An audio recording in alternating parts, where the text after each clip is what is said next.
Okananga Yesu Yoleyo Nelakanga Ofana pembenya papa Okata makambo nanga.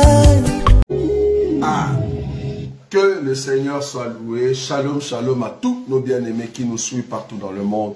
Que la gloire de Dieu vous soit accompagnée de la part du Seigneur. C'est votre humble serviteur, le frère Roger Bouleli. Là, nous sommes en France avec les bien-aimés. Il y a le frère Israël, il va passer, il va vous saluer, hein, vous tous qui aimez des temps de rafraîchissement dans la prière dont nous sommes ici en France. Nous sommes venus pour faire un grand travail. Vous allez sentir qu'on est vraiment fatigué parce qu'il y avait une grande veillée extraordinaire. Et le matin, il fallait maintenant aller passer dans les eaux du baptême. Dieu nous a fait la grâce, en tout cas, d'avoir plus de 12-13 personnes qui ont reçu le baptême. Donc c'était terrible. Donc Dieu nous a fait vraiment sa grâce. Nous voyons la grâce de Dieu que Dieu est en train de faire ici en France. Donc que Dieu bénisse en tout cas l'œuvre qui est ici en France avec tous les serviteurs de Dieu qui participent dans cette œuvre. Donc nous sommes ici avec notre frère Timbanteke, l'homme qui prie et apporte au fait le souffle afin que vous puissiez accompagner dans la prière et entrer dans la présence de Dieu. C'est un bien-aimé que nous aimons beaucoup, un bien-aimé qui a de la constance et qui aime les choses de Dieu. Oui, salut tous les bien-aimés partout dans le monde, partout où vous nous suivez. Nous sommes à Paris, toujours pour servir l'Éternel, le Dieu vivant. Jésus-Christ de Nazareth, c'est lui qui nous a fait grâce, c'est lui qui nous a donné encore la force de continuer à travailler dans cette œuvre que l'Éternel nous a appelée. Donc nous sommes vraiment dans la joie pour cette journée, que beaucoup de nos bien-aimés ont compris par rapport au baptême. Ils ont reçu le baptême et beaucoup de nos bien-aimés qui sont venus de loin, parce qu'ils ont entendu cet évangile de loin, ils sont venus de loin pour écouter, ils ont pris la décision de reprendre le baptême, de prendre le baptême. Que l'Éternel vraiment soit loué. Merci aussi à Dieu pour cette veillée que nous avons passée. Ça fait vraiment un temps pour moi. Ça fait vraiment un temps que je n'ai pas passé ces genres de veillée. Dieu nous a fait grâce de le faire encore. Après, peut-être on avait fait des années avant le confinement. Mais après le confinement, donc quand les choses ont repris, c'est la première fois que je puisse encore passer ensemble avec de bien-aimés dans un temps de prière, temps d'exhortation, temps de partage. Dieu nous a fait vraiment grâce. Amen. Que l'Éternel vous bénisse. Je laisse la parole à Dr Roger. Merci mes bien-aimés. Voilà, donc nous sommes ici en France, hein, donc nous sommes en train de faire un grand travail, hein, donc avec de bien-aimés de Paris. Nous sommes ici aussi dans la maison de notre ministre homme des dieux, le frère Gauthier Kumbu. Donc il va aussi vous saluer parce que c'est un homme des dieux que le Seigneur utilise ici en France, à Paris.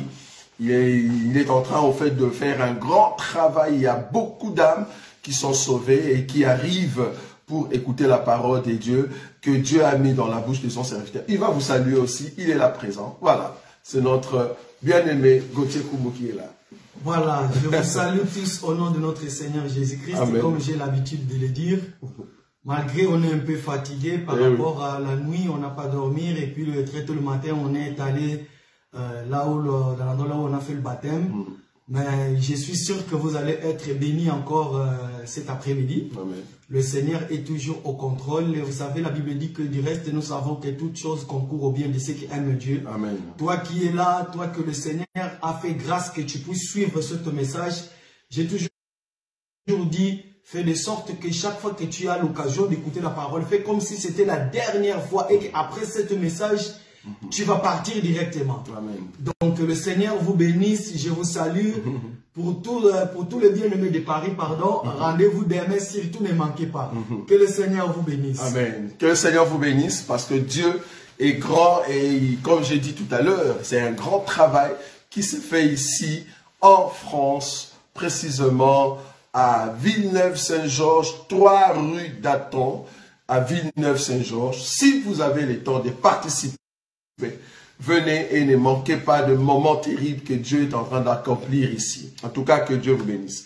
Voilà, nous saluons tous nos bien-aimés aussi, qui sont partout au Congo-Kinshasa, en Angola, qui sont au Libreville, qui sont à Abidjan, hein, donc notre bien-aimé Joël Henry, que Dieu te bénisse pour l'œuvre que vous êtes en train de réaliser. Que la grâce de Dieu vous accompagne parce que le Seigneur de gloire veut que cette œuvre puisse aller de l'avant. En tout cas, que Dieu vous bénisse avec tous les bien-aimés qui sont avec toi, bien-aimé Joël Henry, toi qui es à Abidjan et qui, au fait, par ta bouche, parle par la parole que Dieu a mis dans ton cœur. Il y a beaucoup de bien-aimés qui arrivent. Que Dieu bénisse aussi nos bien-aimés de Luanda et de Wambo par le biais de notre bien-aimé Moïse Emmanuel qui est aussi serviteur qui fait un grand travail et nous croyons que la grâce de Dieu va l'accompagner. Et bientôt, nous serons aux États-Unis, là où il y a l'homme de Dieu, notre frère Patrice Chembo, avec Lionel Chembo. Donc, nous allons passer des moments terribles à partir du 30 juin. C'est là-bas que nous allons prêcher la parole de Dieu pendant 2 semaines aux États-Unis. Donc, vous tous qui habitez les États-Unis, nous serons là à partir du 30 juin pour proclamer la puissance de Dieu. Et nous saluons aussi nos bien-aimés qui sont en Belgique pour le moment. Que la grâce de Dieu accompagne tous les bien-aimés, les élus de Belgique, les élus d'Allemagne, les élus de Suède, de Tunisie, Martinique, tous ceux qui aiment l'évangile et ceux qui sont aussi en Irlande et ceux qui sont à Londres, que la grâce de Dieu vous accompagne. Nous sommes un peuple béni, un peuple qui a la grâce de Dieu, un peuple qui manifeste la puissance et surtout un peuple qui craint Dieu. Il faut vraiment manifester la crainte de Dieu pour que vous soyez parmi ceux qui proclament la puissance de celui qui est Dieu. Shalom, shalom à vous tous qui aimez l'évangile puissant, un évangile qui transforme l'homme intérieur, un évangile qui ramène le peuple à la maison, parce que nous sommes ceux qui sont sortis et nous sommes venus ici sur la terre. Nous croyons que Dieu va préparer nos cœurs, afin que la parole qu'il est en train de nous donner, cette parole nous transforme davantage, et c'est comme ça que nous allons rentrer. Que Dieu vous bénisse. La fois passée, nous avons parlé sur... Mais avant quand même de passer, je voulais quand même partager avec vous le thème que nous avons vu, que j'ai mis dans notre programme. Ce thème, en fait, s'intitule, en fait, comment reconnaître une assemblée porte-à-potie. En fait, le phénomène porte-à-potie, comme j'avais dit la fois passée, parce que ça c'est la deuxième partie, ces phénomènes, en fait, existent dans la Bible, dans le livre de Ézéchiel, Ézéchiel chapitre 4, le verset 12 jusqu'à 15. Là, nous voyons, c'est Dieu, au fait, qui voulait identifier le peuple d'Israël étant, au fait, un peuple qui était souillé à cette époque-là. Dieu va dire maintenant à l'homme de Dieu, Ézéchiel, de faire son pain, mais avec des excréments de bœuf, vous voyez. Donc, l'homme de Dieu devait manger, au fait, ses excréments. Il devait prendre le pain et manger avec les excréments de bœuf. Mais cependant, la façon où l'homme de Dieu s'est présenté, c'était juste pour montrer que le peuple d'Israël était souillé et que Dieu voulait à tout prix leur dire, partout où vous allez aller, partout où vous allez passer, vous allez manger au fait ce qu'on appelle le pain souillé, hein, par des excréments, ou souillé partout où vous irez dans des pays des étrangers. Mais dans cet acte-là, nous le voyons aujourd'hui dans des assemblées qui se disent ayant Jésus, des assemblées qui se disent connaître les seigneurs, des hommes de Dieu qui se disent avoir la parole de Dieu, des hommes de Dieu qui se disent ayant l'onction, la puissance, la manifestation de la puissance, des hommes de Dieu qu'on a connus autrefois dans les années 80, qui étaient de renommée, de grands noms, des assemblées puissantes. Mais aujourd'hui, nous avons compris que leur pain, qui n'est rien d'autre que la parole ou l'enseignement qu'ils présentent, c'est un enseignement mélangé avec la souillure. Vous voyez, parce que les excréments dans la Bible manifestent au fait la souillure. Donc du coup, nous voyons ces assemblées au fait manifester la souillure, manifester la saleté, manifester au fait ce qui est l'opprobre. Vous voyez. Donc, il y a des assemblées où quand tu entres, tu écoutes leur pain. C'est un pain mélangé avec la souillure. Un pain mélangé avec le péché. Donc l'enseignement qu'ils vont vous présenter, c'est un enseignement qui vous prépare, au fait, à pécher. Un enseignement qui vous prépare à demeurer dans les péchés. Donc un faux pain, parce qu'il faut comprendre que le pain que Dieu a dit à Ézéchiel de préparer, c'était le pain d'orge. Or le pain d'orge, bibliquement parlant, parce que nous avons le pain d'orge et le pain de blé. Il y a une différence. Les pains d'orge et les pains de blé. Nous aujourd'hui, au temps de la grâce, nous mangeons les pains de blé. Parce que le pain de blé, par la farine de blé, c'est différent parce que le pain qui se mange avec la farine de blé est léger, simple, vous voyez. Mais par contre, le pain d'orge, l'arbre ou la plante en question orge, c'est ça pour ceux qui vont dans des pays germanophones, par exemple, ils ont un pain trop dur. Tu as des difficultés pour manger cela. Même au niveau des dents, ça te fait trop mal. Parce que l'orge, quand tu le rends en farine et que vous devez le préparer, son pain est trop dur. Donc, nous comprenons que quand on parle d'orge, on parle de la loi, on parle de la force, de ce qui fait mal. Vous allez même voir une écriture où cet enfant qui a ramené le pain au fait dans le désert, la Bible dit le pain en question que l'enfant avait pris le matin, c'était le pain d'orge. Vous voyez? Le pain d'orge, c'est un pain dur, c'est un pain de la loi, un pain de la souffrance. C'est ce pain-là que le petit a ramené le matin dans les déserts. Et quand le peuple sont arrivés, Jésus va prendre le pain d'orge, il va prier. Et c'est comme ça que le pain d'orge pouvait être distribué au peuple et ils ont mangé dans les déserts. Vous voyez ça. Donc nous étions en train de dire que le pain d'orge, c'est au fait le pain qui typifie au fait la loi et que le pain de blé typifie le temps de la grâce. Donc, nous qui sommes au temps de la grâce, nous mangeons le pain de blé. Mais par contre, toutes ces églises dites ensemblées, soi-disant ensemblées là où on prêche la parole de Dieu, vous allez remarquer qu'ils ont des enseignements qui vous préparent à pécher. C'est-à-dire c'est un pain souillé, un pain qu'on a mélangé avec des excréments. Et là, nous comprenons que ce n'est pas un bon enseignement. Comment est-ce qu'un homme de Dieu, qui se dit homme de Dieu, mais qui vous enseigne les choses qui vous amènent dans le péché. Là, on comprend directement que le pain en question, c'est un pain mélangé avec des excréments. Vous voyez? Avec des excréments. J'étais étonné de voir une assemblée dite chrétienne. Cette assemblée prône, soi-disant pour la paix avec des hommes. Alors, ils ont voté, ils ont accepté l'homosexualité. Vous voyez? Si vous entrez dans une église, soi-disant au nom de l'amour, au nom de la paix, acceptons l'homosexualité, tu es dans une assemblée porte-à-potie. Une assemblée où le pain est souillé par des excréments. Tu es dans une assemblée où, vouloir ou pas, même les enfants, tes enfants qui sont là-bas, ils vont croire que l'homosexualité est bon. Oh, nous condamnons l'homosexualité. Comment vous pouvez vous trouver dans une assemblée où on vous dit, si vous ne payez pas la dîme, vous allez aller en enfer. Soit vous serez maudit. Non, on n'a pas vu cette écriture-là. Dans la Bible, nous ne voyons pas ces choses. Dans la Bible, nous ne voyons pas de Pierre et de Jacques exiger ces choses-là. Et d'ailleurs, ils ne peuvent pas recevoir ces choses-là. Parce qu'on va les arrêter. Vous voyez, on va les arrêter. Donc, ce sont des enseignements porte-à-potie. Donc, un pain mélangé avec des excréments. Vous voyez? Donc, une personne qui vous dit que non, dans son assemblée, pas l'assemblée du Seigneur, dans son assemblée, si tu ne respectes pas sa femme, tu sors. Mais comprendre, il faut comprendre que tu es dans une assemblée porte-à-potie. Un pain souillé complètement.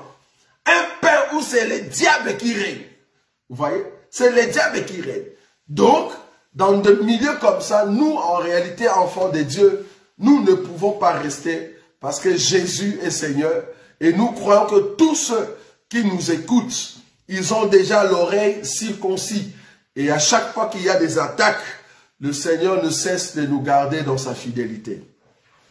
Si nous voulions, au fait, faire cet enseignement rapidement, parce qu'on a vraiment un sérieux problème de connexion, comprenez que ça nous déstabilise du coup. Si nous voulions faire, au fait, cette intervention, c'est parce que nous avons compris qu'il y a des assemblées qui se disent avoir l'évangile, mais dont l'homme de Dieu, parce que nous avons déjà martelé là-dessus, nous avons déjà frappé là-dessus, mais d'autres personnes voulaient nous condamner alors qu'on était en train de dire de vérité. Si vous trouvez dans une assemblée, l'homme de Dieu c'est un impudique, l'homme de Dieu c'est un adultère, l'homme de Dieu c'est un divorcé et marié, non pas selon la voie de l'Éternel. Comprendre que tu es dans une assemblée porte-à-potie. Vous avez un homme de Dieu qui est cupide, un homme de Dieu qui aime l'argent, un homme de Dieu qui ne déplace pas sans l'argent, qui vit que pour de l'argent. Mais tu es dans une assemblée porte-à-potie, une assemblée où le pain sera toujours mélangé avec des excréments. Vous allez manger le pain souillé. Vous voyez? C'est ce que nous disons. Vous avez toujours un homme de Dieu qui a toujours des problèmes avec les autres. Vous voyez? Toujours des disputes. J'ai vu au Congo un homme de Dieu qui se présente étant prophète et il a toujours des problèmes avec sa génération. Donc il a toujours un problème avec sa génération.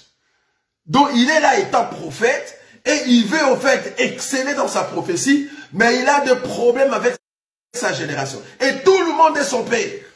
Je ne vais pas citer son nom ici.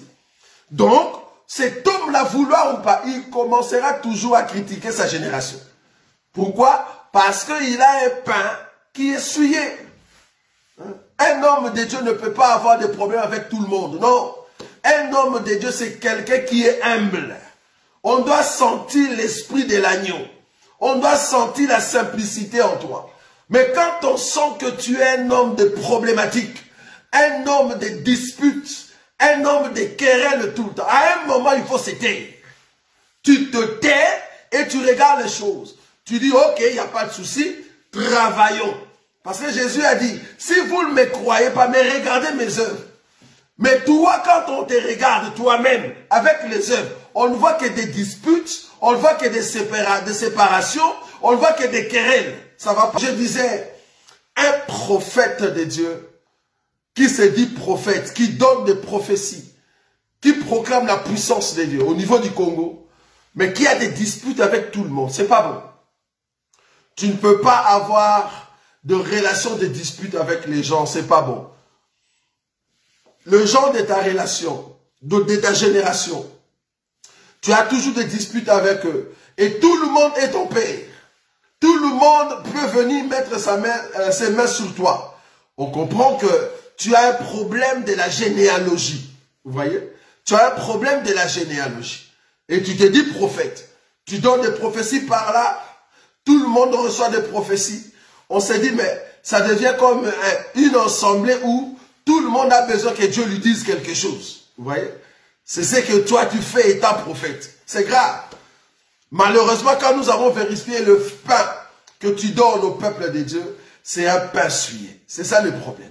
Or, quand on a un pain souillé dans une assemblée, le peuple qui sont là, c'est un peuple qui vit dans la souillure, vouloir ou pas. Parce que l'enseignement, c'est de l'abondance du cœur que la bouche parle.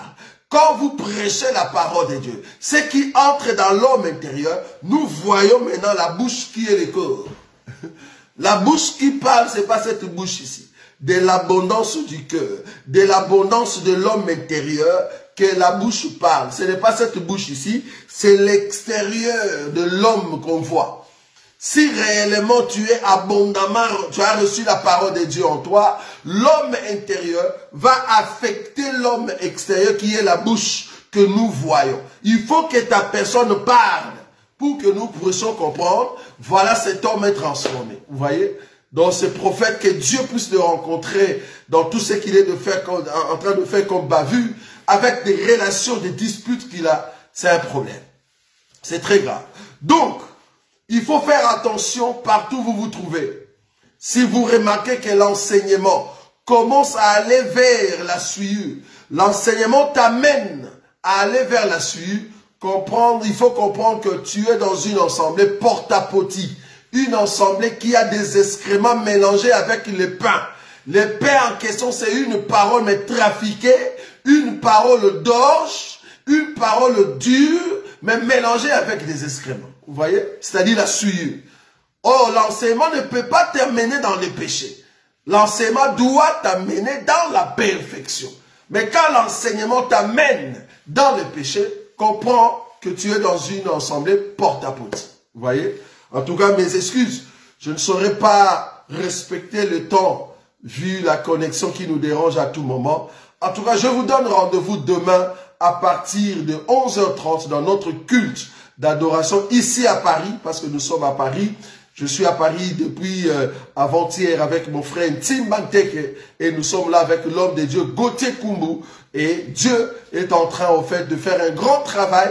Nous avons en fait eu plus de 13 personnes qui ont reçu le baptême hier et la gloire de Dieu était au rendez-vous et nous croyons que demain dans notre culte, lors de l'imposition de main et lors de la préparation et la prédication, le Seigneur sera encore au rendez-vous. En tout cas, que Dieu vous bénisse. Nous allons nous rencontrer demain à partir de 11h30, Assemblée des élus de Paris. Pour ceux qui suivent aussi nos vidéos, Assemblée des élus de Bruxelles, Assemblée des élus des États-Unis, Assemblée des élus de Luanda, Assemblée des élus de Wambo, Assemblée des élus d'Abidjan, Assemblée des élus de Libreville, continuez à nous suivre. Dieu ne manquera pas de vous bénir. En tout cas, nous allons nous rencontrer demain lors de notre culte d'adoration.